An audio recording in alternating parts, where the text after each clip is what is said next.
नमस्कार बंधुरा आमार रान्नाघरे आपनादेर सबाइके अनेक अनेक स्वागत जानाई। आज के आमी बानाबो बाच्चादेर खूबई पछंदर एकटा ब्रेकफास्ट आलू सैंडविच। और ये सैंडविचटा बानानोर जन्य किन्तु आमादेर कोनो रकम सैंडविच मेकारेर प्रयोजन पड़बे ना। आमरा घरे रुटी बानानोर जे लोहार तावा थाके सेर परेई এই স্যান্ডউইচটা বানিয়ে দেখাবো। আর একদম আলু স্যান্ডউইচটা আমি অন্য রকম করে আজকে বানাবো বন্ধুরা। আপনাদের যদি ভিডিওটি পছন্দ হয় ভিডিওটিকে লাইক করবেন, চ্যানেলটাকে সাবস্ক্রাইব করে নেওয়ার অনুরোধ রইল। আর ভিডিওটি পুরো দেখবেন বন্ধুরা দয়া করে। তো এখানে দেখুন আমি 3টে আলু নিয়েছি, সিদ্ধ আলু। আলুগুলো আমি এইভাবে ছোট ছোট করে কেটে নেব। আমরা কিন্তু স্যান্ডউইচ বানানোর জন্য আলুগুলো সিদ্ধ করে ম্যাশ করে নিই। আজকে আমি ছোট ছোট করে কেটে নিয়েছি। আর একই রকম করে শিমলা মির্চ, গাজর আর পেঁয়াজও কেটে নিয়েছি।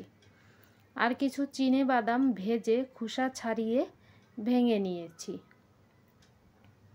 এখানে কড়াইতে আমি দিয়ে দিয়েছি একটু সরষের তেল। তেলটাকে ভালো করে আমি কড়াইতে এইভাবে লাগিয়ে নেব, তাহলে আলুটা কিন্তু পুরো কড়াইতে আর লেগে যাবে না।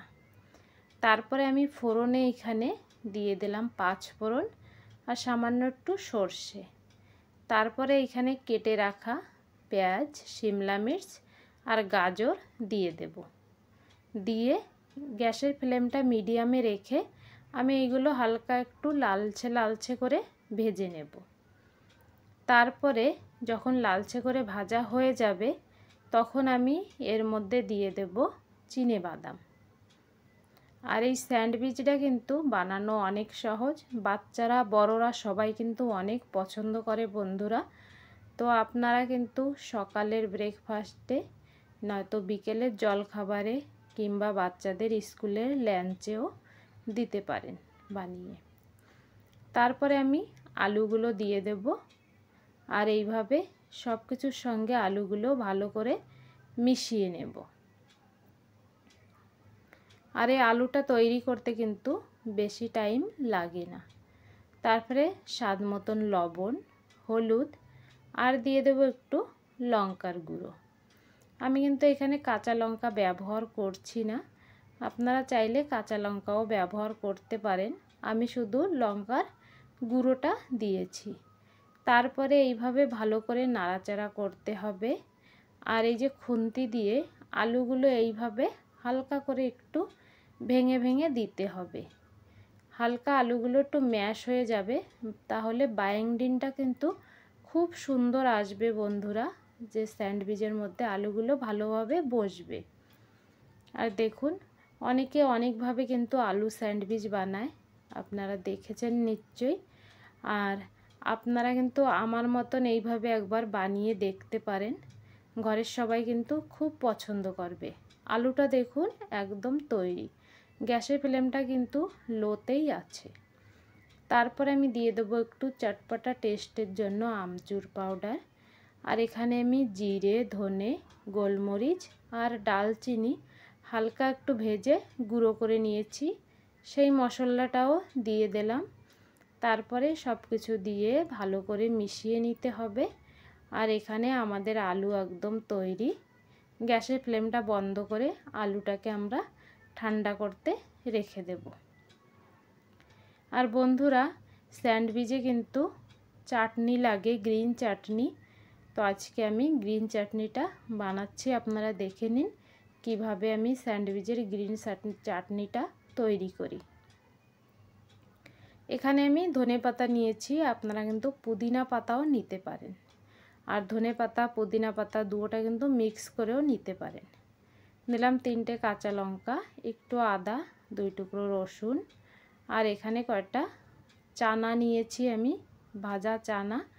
আর নিয়েছি কালো লবণ আর একটু সাদা লবণ আর জিরে। আর এখানে একটু লেবুর রস দেবো টকের জন্য। আপনারা কিন্তু একটু দইও দিতে পারেন, লেবুর রস লেবু যদি না থাকে 1 চামচ মতন দই দিতে পারেন। আর লেবুর রসটা দিলে না এখানে যে চাটনির রঙটা খুব সুন্দরই থাকে, একদম গ্রিন থাকে, কালো পড়ে না। তারপরে এখানে আমি ঢাকনাটা লাগিয়ে আগে এটাকে একবার পিষে নেব, তারপরে আমি জল দিয়ে পিষবো। শুকনো শুকনো পিষেছি, দেখুন এরকম হয়েছে।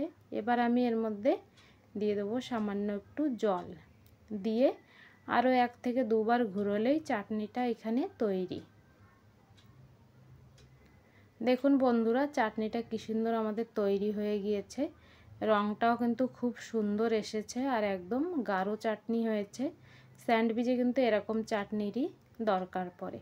চাটনিটা একটা প্লেটে নামিয়ে নেব। আর এখানে আমি নিয়েছি 4 পিস ব্রেড, আর এটা কিন্তু সাদা ব্রেড নিয়েছি, আপনারা যে কোনো রকমের ব্রেড নিতে পারেন। ব্রেডের উপরে এখানে আমি গ্রিন চাটনিটা ভালো করে লাগিয়ে নেব। এইভাবে স্যান্ডউইচ বানালে কিন্তু বন্ধুরা খেতে অনেক ভালো লাগে, যে কোনো কেউ পছন্দ করবে এই স্যান্ডউইচ। তো দেখুন এইভাবে ভালো করে গ্রিন চাটনিটা আমি লাগিয়ে নেব একটা ব্রেডে।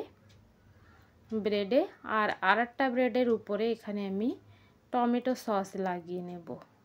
গ্রিন চাটনিটা ঝাল ঝাল আর এই টমেটো সসটা মিষ্টি মিষ্টি।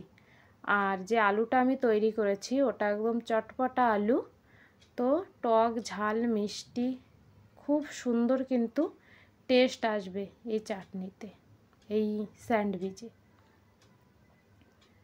তারপরে এখানে আমি যে গ্রিন চাটনির ব্রেড, ওর উপরে আমি ভালো করে আলুটাকে এইভাবে লাগিয়ে নেব। আর ওই ব্রেডটা দিয়ে আমি এইভাবে ভালো করে চেপে দেব, দেখুন। আর বন্ধুরা এখানে আমি রুটি বানানো তাওয়ার উপরে দিয়ে দেব একটু বাটার, সামান্য একটু বাটার দিয়ে এইভাবে আমি বাটারটাকে গলিয়ে নেব। আপনারা কিন্তু ঘি দিয়েও তৈরি করে নিতে পারেন, তবে তেল দিয়ে কোনো দিন এই স্যান্ডউইচটাকে ভেজে নেবেন না, ভালো লাগবে না।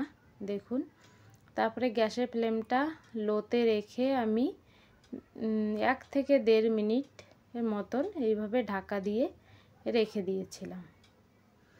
তারপরে আমি ঢাকনাটা উল্টে এইভাবে পাল্টে দেব। সাইড থেকে একটুখানি দিয়ে দেব আমি বাটার, আর ব্রেডটাকে পাল্টে দেব। আর ব্রেডের উপরে এবার বাটার লাগাবো। এইভাবে যদি বাটার লাগান, হালকা হালকা করে বাটার লাগাবেন আর ব্রেডটাকে সেঁকবেন, তাহলে এই স্যান্ডউইচ কিন্তু খুবই ক্রিস্পি হয় বন্ধুরা। অনেকই ক্রিস্পি হয় এই স্যান্ডউইচ, একদম মুচমুচে, খেতে অনেক ভালো লাগে। তো দেখুন অল্প অল্প করে এইভাবে আমি বাটার লাগাবো আর এইভাবে উল্টে পাল্টে ছেঁকে নেব, একটু চেপে চেপে খুন্তি দিয়ে। এই দেখুন আবার এটা পাল্টে দিলাম, আবার এর উপরে আমি একটু বাটার লাগাবো, লাগিয়ে এটাকে আবার আমি পাল্টে দেব। যেখানে যেখানে সাদা আছে এইভাবে বাটার পুরোটাই লাগাতে হবে আর ভালো করে চেপে চেপে আবার এটাকে ভেজে নিতে হবে। তো দেখুন বন্ধুরা, অনেকই সহজ কিন্তু বানানো, খেতে অনেক ভালো লাগে। কোনো রকম স্যান্ডউইচ মেকার ছাড়াই আপনারা রুটি বানানোর তাওয়ার উপরে খুব সুন্দর স্যান্ডউইচ বানিয়ে নিতে পারবেন। এইভাবে আমি স্যান্ডউইচগুলো সব তৈরি করব। তো আপনারা দেখতে পাচ্ছেন স্যান্ডউইচগুলো কি সুন্দর করে এখানে ভাজা হচ্ছে। আর এইখানে কিন্তু গ্যাসের ফ্লেমটা আমি লোতে রেখেছি, আপনারা মিডিয়ামেও রেখে স্যান্ডউইচগুলো সেঁকে নিতে পারেন এইভাবে। তারপরে এই দেখুন সেঁকা হয়ে গিয়েছে, আমি এবার নামিয়ে নেব। আর এইভাবে সব স্যান্ডউইচগুলো তৈরি করে নেব। আর এগুলো মাঝখান থেকে কেটে এইভাবে সার্ভ করব। বাচ্চাদের স্কুলের টিফিনের লাঞ্চেও কিন্তু আপনারা এইভাবে দিতে পারেন, বাচ্চারা খুবই পছন্দ করবে বন্ধুরা। ভিডিওটি ভালো লাগলে ভিডিওটিকে লাইক, চ্যানেলটিকে সাবস্ক্রাইব করে নেবেন। আর কতটা ক্রিস্পি দেখুন, গরম গরম খেতে তো ভালো লাগবেই, ঠান্ডাও কিন্তু অনেক ভালো লাগবে বন্ধুরা। আজকের মতন